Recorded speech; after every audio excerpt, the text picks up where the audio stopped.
お前の心身が能力に追いついた時、起きるのが覚醒だ。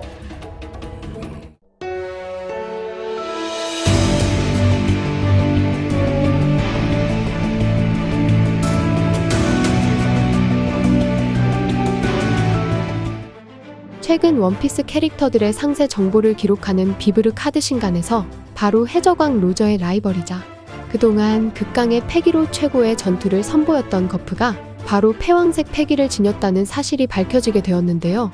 이처럼 지금까지 공개된 거프의 프로필에선 단 한 번도 패왕색이 있다고 확인된 적이 없었지만 이제는 패왕색 패기를 지녔다는 사실이 공식적으로 확정되게 되며 거프 또한 수백만 명 중 한 명만 소유할 수 있는 선택받은 존재라는 것을 알 수 있었습니다. 나아가 최근 에그헤드 편에선 오로 성들 또한 패왕색 패기를 지닌 존재로 등장했기 때문에 원작과 극장판을 포함한다면 패왕색 패기의 사용자가 무려 20명 이상이었는데요. 이처럼 패왕색은 자신의 기백 그 자체를 발산해 상대를 위압하는 힘으로써 그 패기의 사용을 원피스 일부에선 사왕 샹크스와 명왕 레일리가 선보이며 당시 독자들 모두에게 신선한 충격을 안겨주었죠. 그렇게 기백이 실린 패왕색이 발동되면 수백 수천 그리고 수만 명의 대군까지 기절시킬 수 있기 때문에 무장색, 견문색 패기보다 광범위한 광역기로 사용되며 숨막히는 명장면도 연출되었습니다.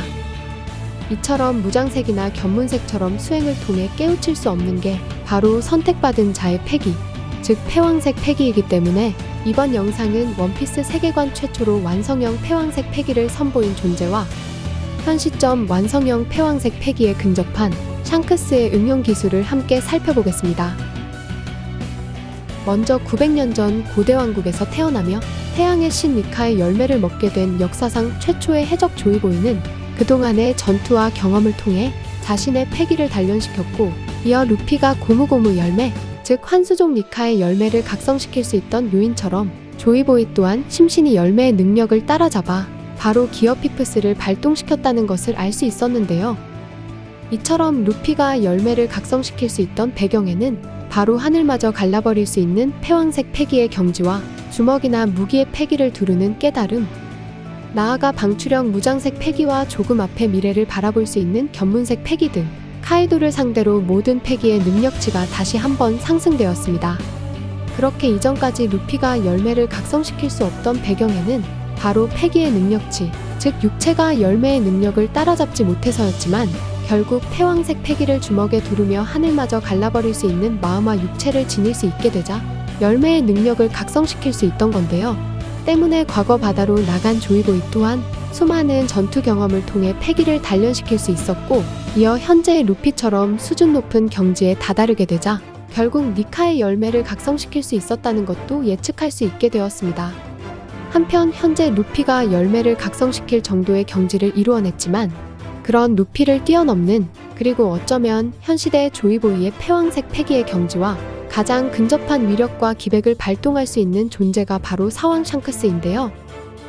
먼저 천룡인이자 피거랜드 가문의 혈통일 수 있는 샹크스는 과거 갓벨리에서 로저가 발견했던 어린 시절부터 천부적인 전투 센스를 지니고 있었기에 로저의 적단 중 샹크스만이 유일하게 카무사리 기술을 사용할 수 있다는 인터뷰도 공개되었습니다. 이처럼 당시 로저는 자신의 기술 중 하나인 카무사리를 그 누구에게도 전수하지 않았지만 샹크스는 로저를 존경했기에 직접 카무사리를 습득할 수 있었다며 샹크스의 재능을 엿볼 수 있다는 내용을 오다쌤이 전한 건데요.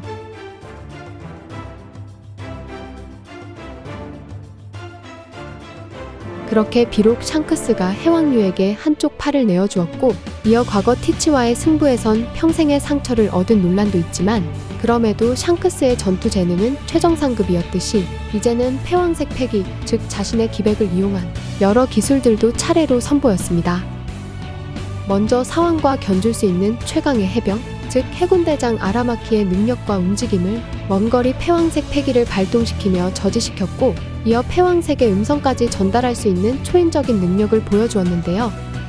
이처럼 현 시대의 사왕 중 그 누구도 샹크스가 발동한 원거리 패왕색을 발동한 적이 없기에 샹크스의 패왕색 응용은 천부적인 재능을 통해 완성되었다는 것을 나아가 극장판 필름레드에선 해군 중장들 일부를 기절시키는 기백 등 현재 샹크스만이 완성형 패왕색 패기에 도달할 수 있는 최강자라는 것을 알 수 있었습니다. 그렇게 과거 세계 정부의 전신이 된 20개의 연합국과 싸운 조이보이는 여차할 때를 대비해 자신의 동료 에메트에게 그 시절 자신의 패왕색 패기를 봉인시켰고, 이어 봉인된 패왕색 패기가 방출되자 그 자리에 있던 해군본부의 중장들은 물론 버스터콜에 참전한 수천수만의 해병들, 나아가 오로 성보다 극강의 패왕색을 지녔기에 패왕색을 지닌 오로 성의 능력을 전부 해제시키며 마리조아로 회군시키는 최강의 패왕색 패기를 선보였습니다.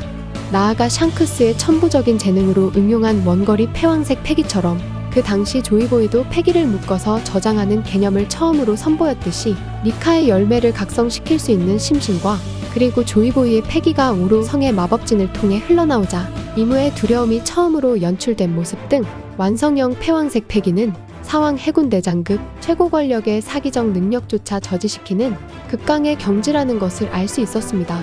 나아가 엘바프에서 키드를 상대로 패왕색 패기를 두른 샹크스의 전투를 지켜본 도리와 브록이 또한 에그헤드에서 방출된 패기가 빨간 머리 이상이라 언급했듯이 작중 완성형 패기를 선보인 강자는 바로 조이보이라는 것을, 그리고 현시대의 조이보이급 경지에 가장 근접한 존재가 바로 사왕 샹크스라는 것을 인정하지 않을 수 없는데요. 그렇게 열매를 각성한 루피이지만 아직 샹크스급 경지의 패왕색과 조이보이의 완성형 패왕색 패기의 마지막 경지까지 도달해야 하는 가운데, 과연 루피는 이번 엘바프에서 조이보이 샹크스처럼 패왕색을 응용한 새로운 기술을 만들 수 있을지, 그리고 샹크스가 조이보이급 완성형 패기에 도달한다면 그 패기를 경험할 루피와 검은 수염, 그리고 독자들의 반응도 벌써부터 무척이나 기다려지네요. 이번 영상은 여기까지입니다. 시청해주셔서 감사합니다.